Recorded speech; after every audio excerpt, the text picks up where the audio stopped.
Now we'll talk about the if command, guys. Like, let's say whenever you're trying to delete, it's not just for deleting, guys. You can execute any command. We'll talk about particular file now at this moment.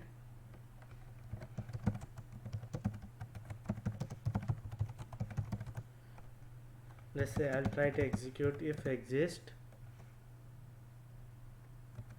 a.txt, then echo exists. Yes. So now what happens is I just try to see whether I executed command successfully or not.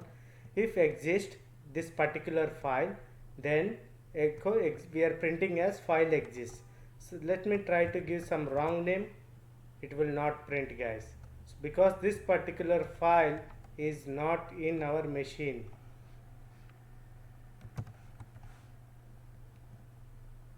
Right, in this particular folder, specifically in this particular folder.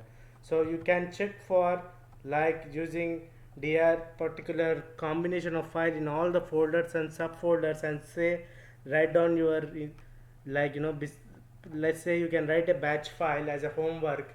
You need to search for 10 different file names, like any file name which containing particular word. If that word is exists, then you need to write down in a file as that particular file exists.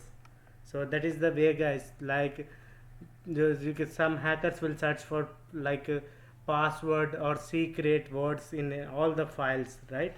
And then they'll come to know whether that particular keyword is there or not using these kind of methods. So now you would understood how to use the if command and the real-time scenarios for a like post privilege exploitation. Like post exploitation, you will be trying to search for a keywords in all the files using this command if you get access to Windows machine.